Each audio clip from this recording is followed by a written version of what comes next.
Cassette 1, Side 2. Practice Test 2. You will hear a number of different recordings, and you will have to answer questions on what you hear. There will be time for you to read the instructions and questions, and you will have a chance to check your work. All the recordings will be played once only. The test is in 4 sections. Write all your answers in the listening question booklet. At the end of the test, you will be given 10 minutes to transfer your answers to an answer sheet. Now turn to section 1 of your question booklet.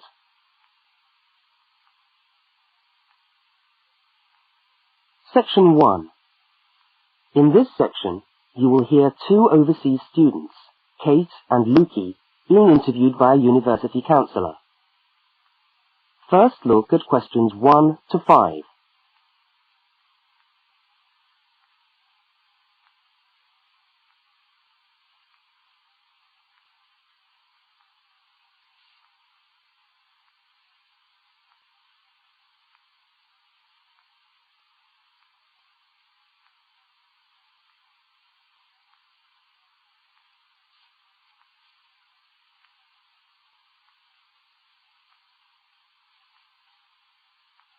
You will see that there is an example which has been done for you. On this occasion only, the conversation relating to the example will be played first.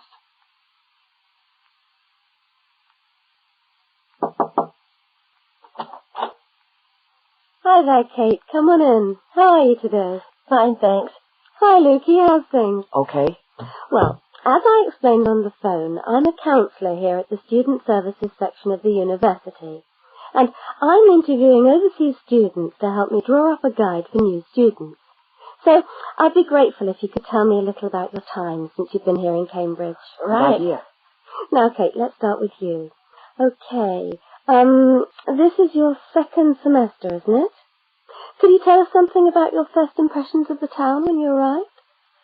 Yeah. Well, first of all, I was struck by how quiet it is here in the evening. Kate's first impression of the town is that it is quiet in the evening, so quiet is the answer. Now we shall begin. You should answer the questions as you listen, because you will not hear the recording a second time.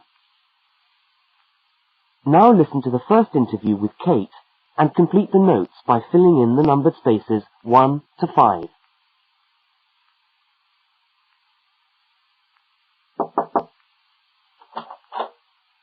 Hi there, Kate. Come on in. How are you today? Fine, thanks. Hi, Lukey. How's things? Okay. Well, as I explained on the phone, I'm a counsellor here at the Student Services section of the university. And I'm interviewing overseas students to help me draw up a guide for new students. So I'd be grateful if you could tell me a little about your time since you've been here in Cambridge. Right. Good idea. Now, Kate, let's start with you. Okay. This is your 2nd semester, isn't it? Could you tell us something about your first impressions of the town when you arrived? Yeah. Well, first of all, I was struck by how quiet it is here in the evening. Yeah, I suppose Cambridge is a quiet place. Where did you live when you first arrived? Well, I went straight into student accommodation. It was a kind of student hostel. Ah, right. So, you didn't have to worry about doing your own cooking or anything like that? No, but sometimes I wished I had. The food at the hostel was awful. Oh, dear. But how were the other students? To be honest, I haven't managed to make many friends, even though the place is full. People seem to keep to themselves. They're not really very friendly. Oh, I'm sorry to hear that. Well, what about the actual course? You're studying, I'm doing a master's by coursework in environmental studies. Oh, right. And how are you finding that? Yeah, well, it's been pretty good, really. I've enjoyed the course, but I feel there hasn't been enough contact with the lecturers. Oh. They all seem to be incredibly busy. The only chance I've really had to talk to them was on the field trip. Well, that's no good. Mm-mm. Could anything be done to improve the course, in your opinion? Well, I think it would be helpful to have meetings with lecturers on the course. Say once a fortnight, something like that. Regular meetings. Uh-huh. Yes, that could certainly help. Now, Kate, we'll come back to you in a minute, but I'd just like to ask Lukey some questions. Before they continue the interview, look at questions 6 to 10.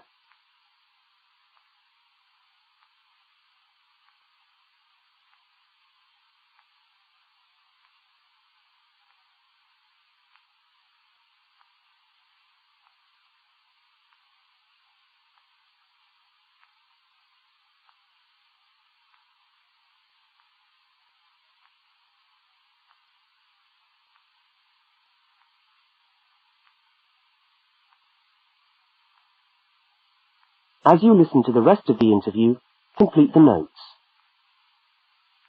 Lukey, where are you from? I am from Indonesia.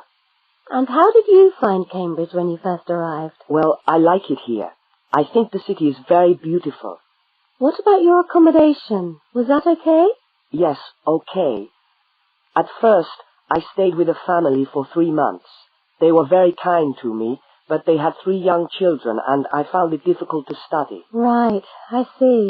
So after 3 months, I moved out, and now I live with 2 other students in a student house. It's much cheaper, and we like it there.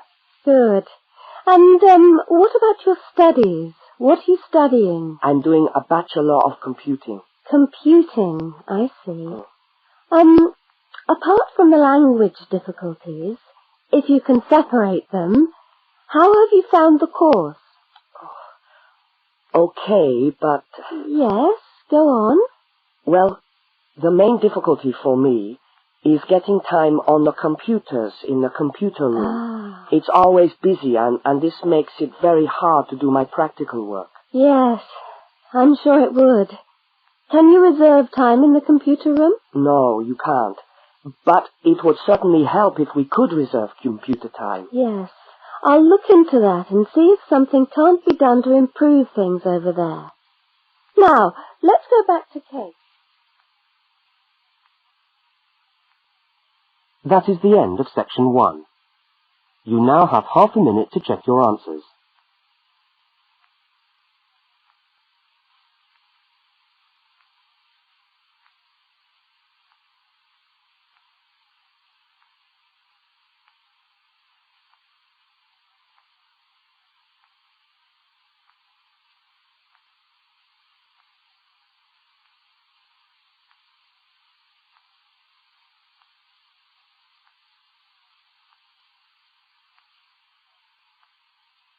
Now turn to section 2.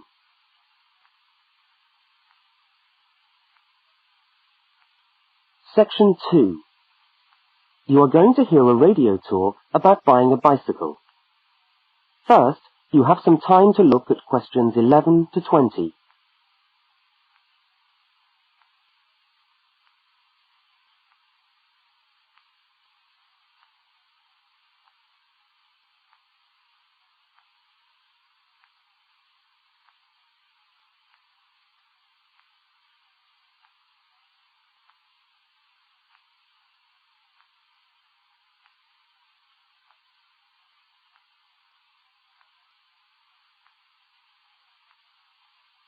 Now listen to the first part of the talk and complete the notes by filling in the numbered spaces 11 to 20.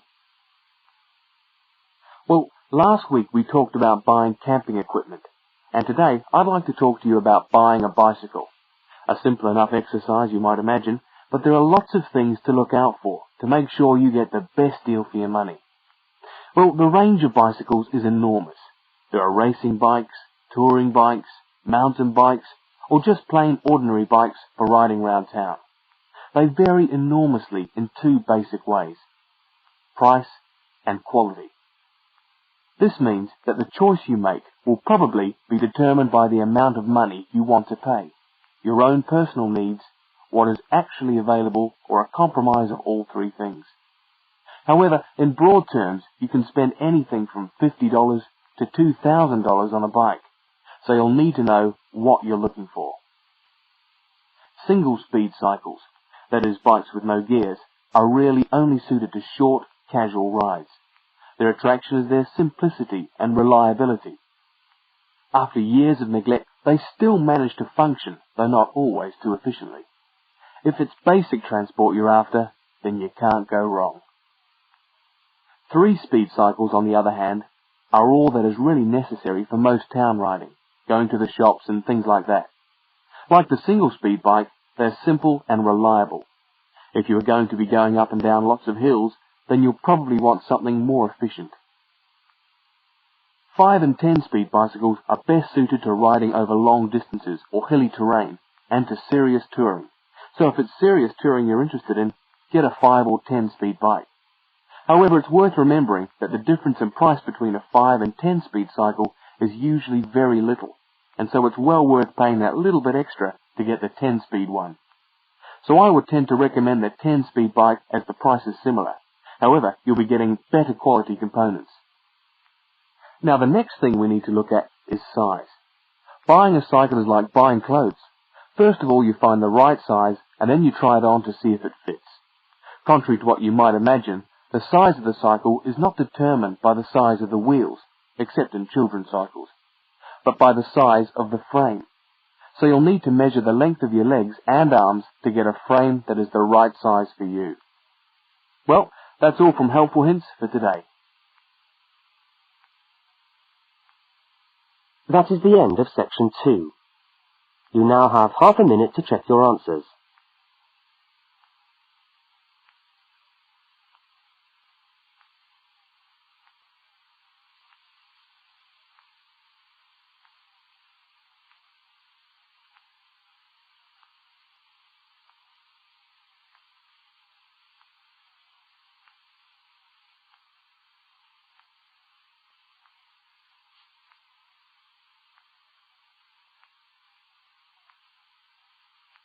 Now turn to section 3.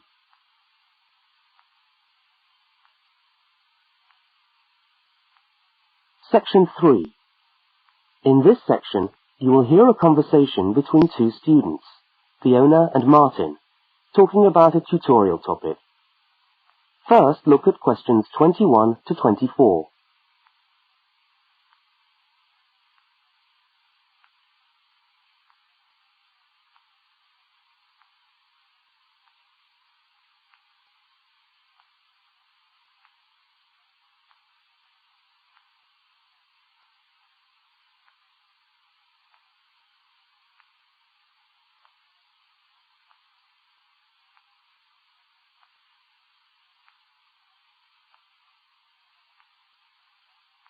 Now listen and answer questions 21 to 24. Hi there, Martin. How are you going with your Australian Studies tutorial paper? Oh, good. I finished it, actually. Lucky you. What did you do it on? I'm still trying to find an interesting topic. Well, after some consideration, I decided to look at the history of banana growing in Australia. Banana growing? Yeah, banana growing. Fascinating, I'm sure. Well, it's not as boring as you'd think.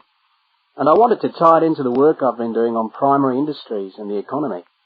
Anyway, I bet there are a few things you didn't know about bananas. Such as? Such as the fact that bananas were among the first plants ever to be domesticated. Oh, really? Yeah, they're an extremely nourishing food. I suppose you're going to tell me the whole history of banana growing now, aren't you? Well, it'll be a good practice run for my tutorial next week. I'll do the same for you sometime. Okay, fire away. So where were these bananas first domesticated? According to my research, the Cavendish banana, which is a type of banana, and the first type to be cultivated here, actually originated in China, but they had a fairly roundabout route before they got to Australia. You mean they didn't go straight from China to Australia? No, they didn't. It seems that in 1826, bananas were taken from South China to England. I suppose they'd have made a welcome addition to the English diet. Yes, I'm sure. Well, apparently there was an English duke who was particularly fond of bananas, and he used to cultivate them in his hothouse, which is where you have to grow them in England, of course, because of the cool climate. And they became quite popular in the UK. So he was the one responsible for cultivating the Cavendish banana, which was then introduced into Australia. I see, and we've been growing them ever since. Yeah. Now look at questions 25 to 32.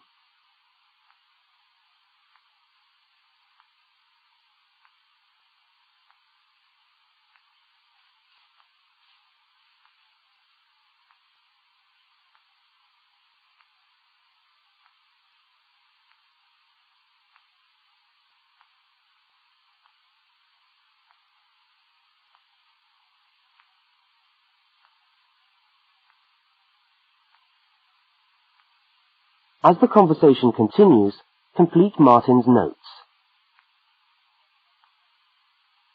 Are they hard to grow? Well, yes and no. To grow them in your garden, no, not really. But to grow them commercially, you need to know what you're doing. You see, you only get one bunch of bananas per tree, and it can take up to 3 years for a tree to bear fruit if you don't do anything special to it. But this period is greatly reduced with modern growing methods, particularly in plantations where you have perfect tropical conditions. Right. So what are you looking at? 1 year? 2 years? No, around 15 months in good conditions for a tree to produce a bunch of bananas. And once you've got your bunch, you cut the bunch and the plant down. So how do the trees reproduce then? Well, bananas are normally grown from suckers, which spring up around the parent plant, usually just above the plant. They tend to like to grow uphill, or at least that's the common wisdom. So that's why banana plantations are usually on hillsides, is it? Yeah, they grow best like that. That's interesting. If you plant them in rich soil and give them plenty of water at the beginning of summer, then they should be well advanced by the beginning of winter, when growth virtually stops. But in a country like England, they're hard to grow. Although you can grow them in a hothouse. But in Australia, it's not difficult. No, though even here, the growers put plastic bags around the bunches to protect them and keep them warm. If you go up to the banana growing districts, you'll see all these banana trees with plastic bags on them. But how do they stop the bananas going bad before they reach the shops? Well, the banana bunches are picked well before the fruit's ripe. Once you cut the bunch, the bananas stop growing, but they do continue to ripen. The interesting thing is that once one banana ripens, it gives off a gas which then helps all the others to ripen. So they pretty much all ripen within a few hours of each other. Amazing. So do we export lots of bananas overseas to Europe and Asia, for instance? Well, oddly enough, no. I believe New Zealand takes a small proportion of the crop, but otherwise, well, they're mostly grown for the domestic market, which is surprising when you think about it, because we grow an enormous number of bananas each year. Yes, well, thank you for all that information. I'm sure the tutorial paper will go really well. You certainly seem to have done your research on the subject. Let's hope so. That is the end of section 3. You now have half a minute to check your answers.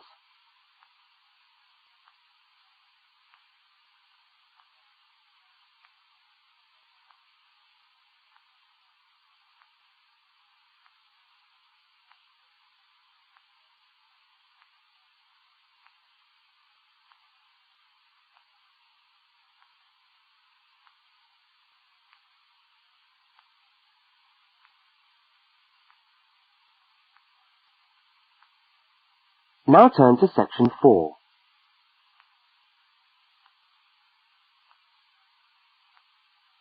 Section 4. You are going to hear part of a public lecture for new students. First, look at questions 33 to 35.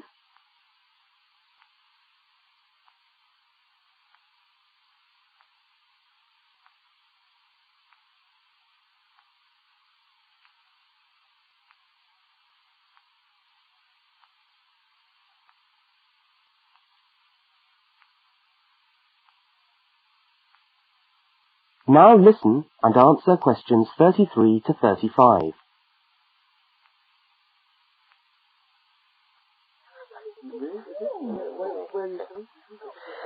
Good morning everyone, and welcome to our regular lecture on health issues.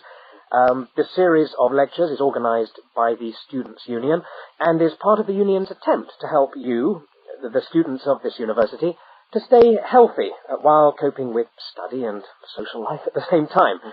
So, it's a great pleasure for me to welcome back Ms. Diane Greenbaum, who is a professional dietitian and who has been kind enough to give up her time in what I know is a very hectic schedule to come along and talk to us today. Thank you. Thank you very much, John. May I say it's a pleasure to be back. Now, stresses at university, being away from home and having to look after yourselves, learning your way around the campus, all contribute to making it quite hard sometimes to ensure that your diet is adequate. So, today, I'm going to talk about ways of making sure that you eat well, while at the same time staying within your budget.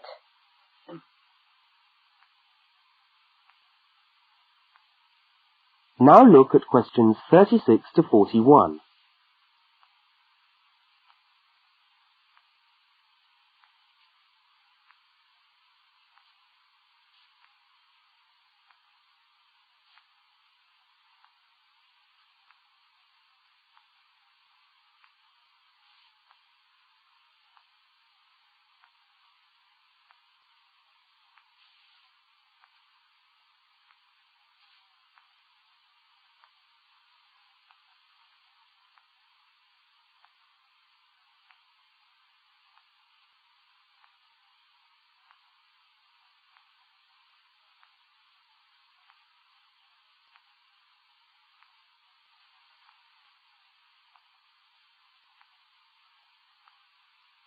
As you listen to the second part of the lecture, complete the notes and diagram in the spaces provided.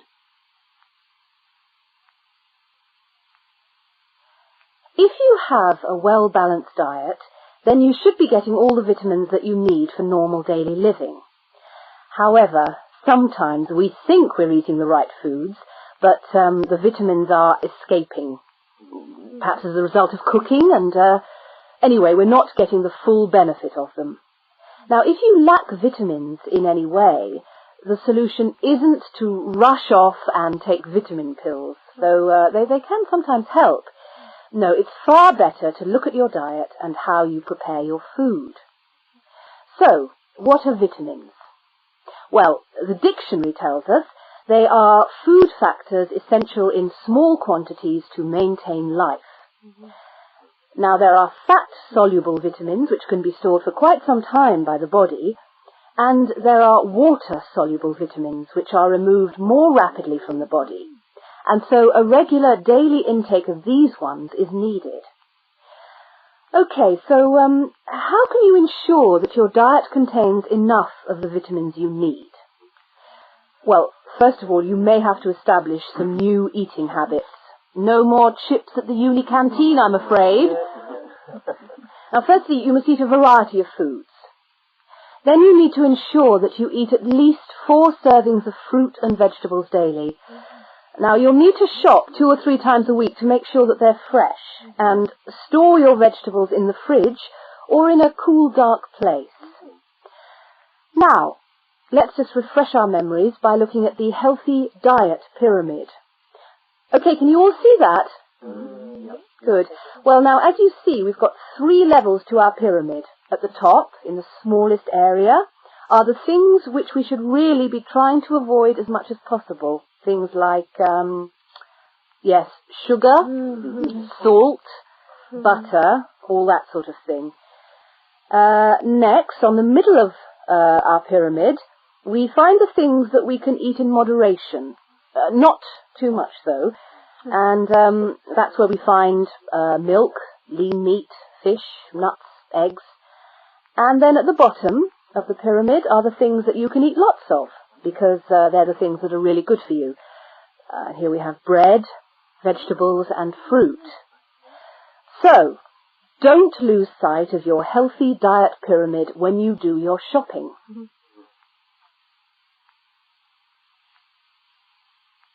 That is the end of section 4. You now have half a minute to check your answers.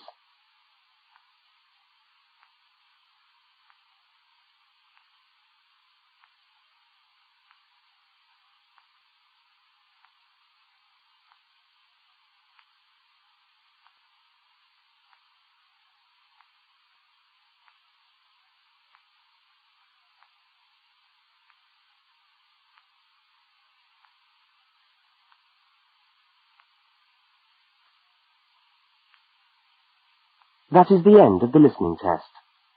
You now have 10 minutes to transfer your answers to the listening answer sheet.